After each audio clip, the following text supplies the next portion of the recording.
এখন আসো একটা গল্প বলি। গল্পটা হচ্ছে দেখতেছো কি দেখতেছো যে একটা সিংহ একটা হচ্ছে বানর। তো একদিন বনের রাজা সিংহ, তো বনের রাজা সিংহ হচ্ছে ঘুমায় ছিল। তো এই বানরটা যে করছে কি তাকে অনেকভাবে ডিস্টার্ব করছে, তার চুল ধরে টান দেয়, লেজ ধরে টান দেয়, তাকে পেটের মধ্যে যে একটা খোঁচা দেয়। তো সিংহ চুপচাপ এটা টলারেট করতে সহ্য করছে, কিচ্ছু বলে না।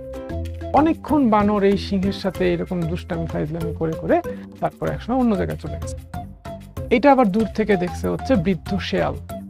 শেয়াল হচ্ছে খুবই বিচক্ষণ, সেটা দেখে খুবই অবাক হয়েছে, কি রে সিংহ হচ্ছে বনের রাজা, এত শক্তিশালী, তো এই বানরটা যে এত বেয়াদবি করলো সিংহ কেন কিছু বললো না। তো সিংহের কাছে যে শেয়াল জিজ্ঞেস করছে যে আসলে ব্যাপারটা কি। তো সিংহ বলছে যে ঠিক আছে, এটার উত্তরটা আমি পরে এক সময় বলবো তোমাকে। কিছু বলে নাই, সিংহ চুপচাপ ছিল। এর অনেকদিন পরে, 1-2 সপ্তাহ পরে হঠাৎ দেখলো শেয়ালটা, বৃদ্ধ শেয়ালটা খেয়াল করলো বানরটা রাস্তা দিয়ে যাচ্ছে। বানরটা রাস্তা দিয়ে যাচ্ছে, সিংহটা দূর থেকে হঠাৎ করে এসে তাকে ধরলো, ধরে থাবা মেরে তাকে মেরে ফেলল।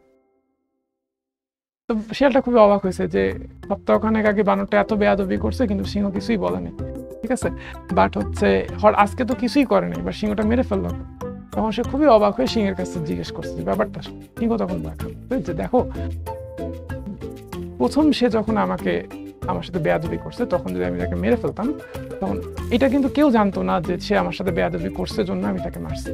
সবাই ভাবতো কি সিংহ হচ্ছে রাজা মশাই, বনের রাজা, সে তার শক্তি প্রয়োগ করার জন্য তার উপর প্রয়োগ করছে, দুর্বল পেয়ে তার উপর প্রয়োগ করছে। সবাই আমাকে খারাপ বলতো যে আমি দুর্বলের উপর অবিচার করছি, মানে শক্তি প্রয়োগ করছি। তা আমি যেটা করছি চুপ করেছিলাম। তখন সে কি ভাবছে যে আমি বনের রাজাকেই পাত্তা দিই, মানে বনের রাজাকেই বিরক্ত করে যখন সে পার পেয়ে গেছে তার সাহস আরো বেড়ে গেছে।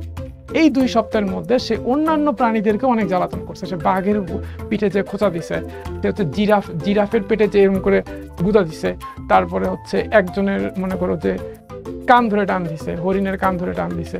এখন বনের অন্যান্য প্রাণীগুলাও তার উপরে খুব বিরক্ত হয়ে গেছে। বনের সব প্রাণী যখন তার উপর বিরক্ত হয়ে গেছে এই 2 সপ্তাহের মধ্যে, কারণ এই 2 সপ্তাহে তার মধ্যে তো সাহস অনেক বেড়ে গেছে, বনের রাজাকেই তাকে কিছু বলে নাই, অন্যরা আর কি বলবে, তখন সবাই ওর উপর বিরক্ত। এখন যে আমি আজ তাকে মারলাম তখন সবাই আমাকে এখন সাধুবাদ দিবে, আমার প্রশংসা করবে যে রাজামশাই খুব ভালো কাজ করছে, বানরটা দুষ্ট ছিল, তো এই দুষ্ট বানরকে হচ্ছে মেরে ফেলছে, শাস্তি দিছে। তো এটা কেন বললাম, গল্পটার মোরালটা কি কেউ কি গেস করতে পারো? Can anyone guess the moral? শেষ হলে আমি বলবো।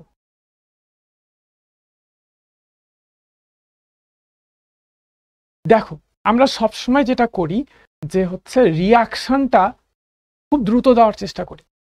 ধরো আমার সাথে খারাপ কিছু হইলো, আমি যেটা করি বা আমরা যেটা করি নর্মালি যে খুব দ্রুত রিয়াকশন দেখানোর চেষ্টা করি, আর কিছু করতে না পারলে মুখ দিয়ে হয়তো একটা গালি দিয়ে ফেলি, তাই না?